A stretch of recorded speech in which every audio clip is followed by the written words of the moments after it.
solution. Last night I spoke to the leaders of the United States, Germany, France, Italy and Canada. We are all determined to prevent escalation. That's why I'm deploying RAF and Royal Navy assets, monitoring threats to regional security and supporting humanitarian efforts. Mr. Speaker, our support for a two-state solution is highly valued across the region. But it can't just be a cliched talking point to roll out at times like this. The truth is that in recent years, energy has moved into other avenues like the Abraham Accords and normalization talks with Saudi Arabia. We support those steps, absolutely, and believe that they can bolster wider efforts. But we must never lose sight of how essential the two-state solution is. So we'll work together with our international partners to bring renewed energy and creativity to this effort. It will rely on establishing more effective governance for Palestinian territories in Gaza and the West Bank. It will also mean challenging actions that undercut legitimate aspirations for Palestinian statehood. Mr. Speaker, Hamas care more about their paymasters in Iran than the children they hide behind. So let me be clear. There is no scenario where Hamas can be allowed to control Gaza or any part of the Palestinian territories. Hamas is not only a threat to Israel, but to many others across the region. All the leaders I met agree that this is a watershed moment. It's time to set the region on a better path. Mr. Speaker, I also want to say a word about the tone of the debate. When things are so delicate, we all have a responsibility to take additional care in the language we use and to operate on the basis of facts alone. The reaction to the horrific explosion at the Al Ahli Arab Hospital was a case in point.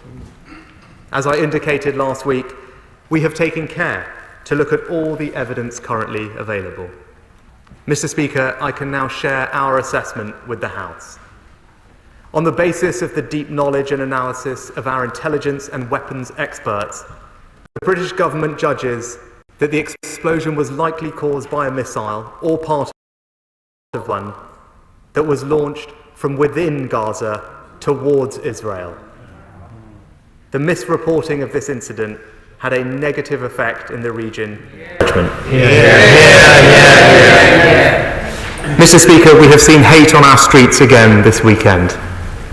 We all stand in solidarity with the Palestinian people.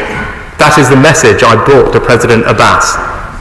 But we will never tolerate anti-Semitism in our country. Calls for jihad on our streets are not only a threat to the Jewish community, but to our democratic values. And we expect the police to take all necessary action to tackle extremism head on. Mr. Speaker, this is a moment for great care and caution, but also for moral clarity. Hope and humanity must win out against the scourge of terrorism and aggression. The 7th of October attack was driven by hatred, but it was also driven by Hamas's fear that a new equilibrium might be emerging in the Middle East, one that would leave old divisions behind and offer hope of a better, more secure, more prosperous way forward. It is the same motivation that drives Putin's war on Ukraine, the fear of Ukraine's emergence as a modern, thriving democracy and the desire to pull it back into some imperialist fantasy of the past. Yep. Putin will fail, and so will Hamas.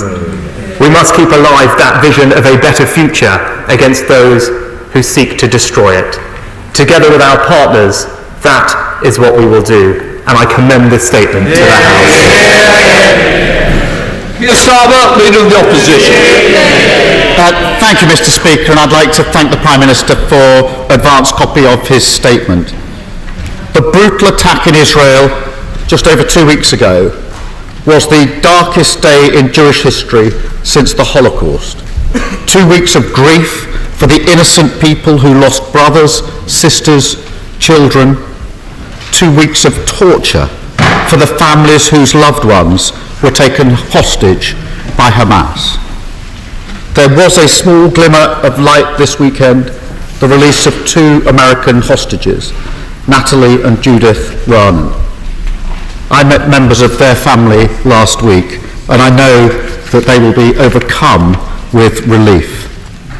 But Hamas still hold hundreds more, sons, daughters, mums, dads, still missing, innocent people who could, if Hamas willed it, be released immediately. But they remain hostage because Hamas want the chaos of war. Hamas want Jews to suffer. Hamas want the Palestinian people to share in the pain, because the Palestinian people are not their cause.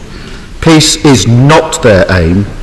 The dignity of human life, Jew or Muslim, means absolutely nothing to them. And in the light of their barbarism, Israel has the right to defend herself. Yes, to get their hostages home, but also to defeat Hamas, so nobody need suffer like this again.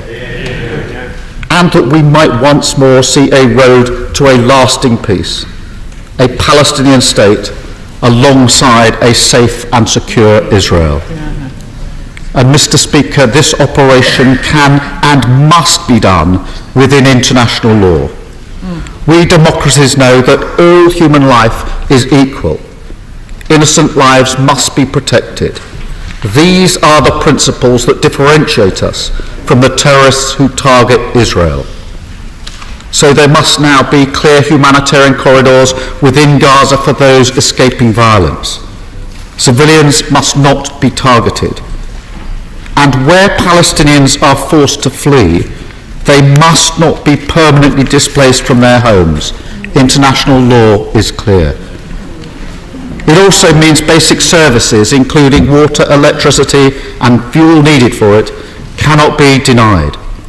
Hamas may not care for the safety and security of the Palestinian people, but we do. We cannot and will not close our eyes to their suffering. Gaza is now a humanitarian emergency. There is not enough food. Clean water is running out. Hospitals are going without medicine and electricity. People starving, reduced to drinking contaminated filth. Babies lying in incubators that could switch off at any moment.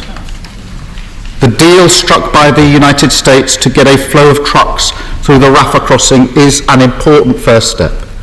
20 on Saturday, 14 on Sunday. But it's nowhere near enough. Gaza is not a small town facing a few shortages. It has a population the size of Greater Manchester, a place even before this devastation where life was a struggle. Gaza needs aid, and it needs to be rapid, safe, unhindered, and regular. Countries able to provide support must step up, including the United Kingdom, and so I welcome the increased funding for humanitarian aid that the Prime Minister has announced this afternoon. The EU has promised to treble humanitarian aid, and the US has appointed a special coordinator for international aid to Gaza. So I ask if the Prime Minister can commit to the same, because Britain must stand ready to ensure aid gets to the right places, to deploy British experts and medical support teams, and to work with international partners to give UN agencies the resources they need for the long term. Because, Mr. Speaker, there is a long term. Even as we stand by Israel in her fight against Hamas, our eyes must also look to the future. A future where Israeli citizens live free from the fear of terrorist attacks.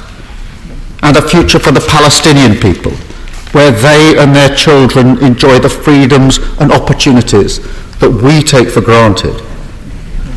For too long we've talked about a two-state solution, the dignity and justice of a Palestinian state, alongside a safe and secure Israel, without a serious path or will to make it happen. And for too long we have allowed welcome progress in improving relations between Israel and her neighbours to sit without any progress on the future for Palestine and its people. That must change. We stand with Israel and her right to defend herself against the terrorists of Hamas. We stand for international law, the protection of innocent lives, humanitarian support for the Palestinians. And we do so because we stand for a political path to a two-state solution and a better future.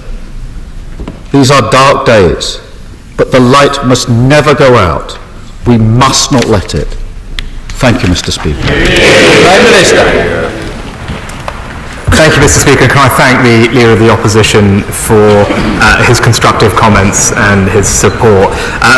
Just to recap, on humanitarian aid, by announcing an additional £20 million today, we will be doubling our aid to the region, which is already one of the most leading contributions of any country in the world.